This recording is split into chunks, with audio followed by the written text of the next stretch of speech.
Тәуелсіздігімізді алғаш болып мойындаған қай ел екенін білесіз бе?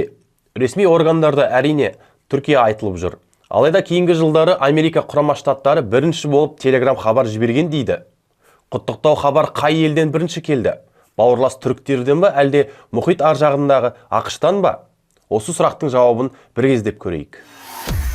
Алдымен уәкілетті орган Қазақстан Республикасының Сыртқы істер министрлігіне сауал жолдаған едік. Бізге берген ақпаратына сай, тәуелсіздік туралы заңға қол қойғаннан кейін, яғни 1991 жылы 16 желтоқсанда Түркия бірнеше сағат ішінде хабарласып, құттықтап тәуелсіздігімізді мойындаған екен.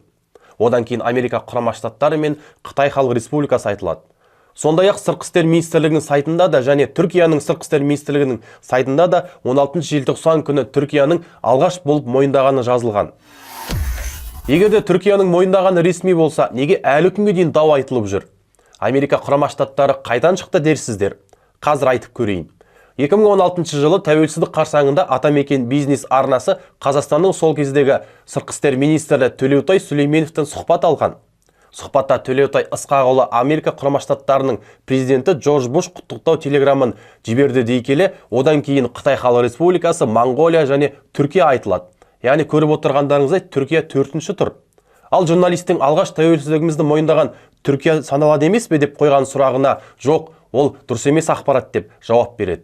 Мен алғаш тәуелсіздігімізді мойындаған Түркия деп саналады. Ол дұрыс емес. Ал Қазақстан Республикасының Сыртқы істер министрлігінде 1991 жылы 25 желтоқсанда Америка Құрама Штаттарының Қазақстан Республикасының тәуелсіздігін мойындағаны, ал келесі күні, яғни 26 желтоқсанда дипломатиялық қарым-қатынас орнатылғаны жазылған.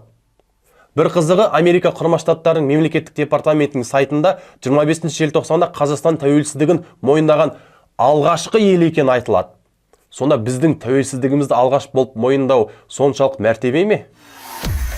Неге алғашқы Сыртқы істер министрі Төлеутай Сүлейменов пен қазіргі Сыртқы істер министрлігінің ресми жауабы бір-біріне кереғар? Кімге сенеміз сонда? Біз осы сұрақты нақтылай түсу үшін ұлттық кітапханаға барып, сол кездегі газет-журналдарды ақтарып көрдік. Казахстанская правда және Экспресс-К газеттерінде 17 желтоқсандағы Алматының орталық алаңына 1986 жылғы желтоқсан көтерілісін еске алуға шыққан халық туралы материал жарық көрген екен. Халықпен кездесуге Мұхтар Шаханов, экс-президент Нұрсұлтан Назарбаев және Олжас Сүлейменов барған. Шаханов желтоқсан оқиғасы туралы айтса, Нұрсұлтан Назарбаев 5 жылдағы қоғамдағы өзгерістер туралы айта келе, тәуелсіздігіміз жариялағанымызды қуана хабарлайды.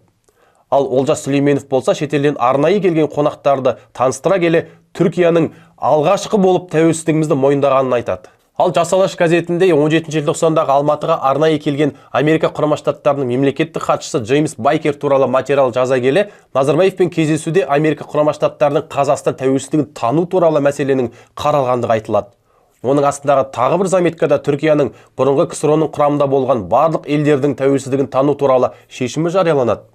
Сондай-ақ газеттің дәл осы санында 17 желтоқсан күні Румыния мен Ресейдің Қазақстан тәуелсіздігін танығандығы айтылады. Ал Қазақ әдебиеті газетінде 260 жылдан кейінгі азаттық атты материалдың астында редакциядан деп қысқа ақпарат қосады. Ол жерде қазірдің өзінде Қазақстанның тәуелсіздігін Түркия және Румыния мемлекеттері таныды деп ақпарат жариялайды. Ал Егемен Қазақстан газетінің 19 желтоқсандағы санында Қазақстанда танып жатқан әлем елдері туралы материалында тәуелсіздігімізді 16 желтоқсан күні Ресейдің, ал 17 желтоқсан күні Румынияның мойындағаны жазылады. Алайда Түркия туралы ешқандай ақпарат жоқ. Түркия Қазақстан тәуелсіздігін алғаш мойындады десек те, дипломатиялық қарым-қатынасын, яғни елшілігін 1992 жылы 2 наурызда ашқан екен. Ал Америка Құрама Штаттары ресми телеграмма құттықтауын 1991 жылы 26 желтоқсанда жіберсе, 92 жылы қаңтарда Алматыда елшілігін ашқан. Пікірталас қайдан шықты? Бірі тәуелсіздікті мойындау түсінігін хабарласа жеткілікті десе, екінші тарап ресми дипломатиялық қарым-қатынас орнатумен байланыстырады. Бәлкім, алғашқы Сыртқы істер министрі Төлеутай Сүлейменов осы ақпаратты айтқысы келген болар. Не дегенмен де тәуелсіздігіміз ұзағынан болсын, демократиялық құндылықтарды сақтайтын, ойымызды еркін жеткізетін ел болайық. Ал сіздің ойыңызша жалпы бұл туралы не ойлайсыз? Пікіріңізді комментке жаза кетіңіз, видеомен бөлісіп каналға тіркеліңіз, себебі шындыққа сіздің де таласыңыз бар.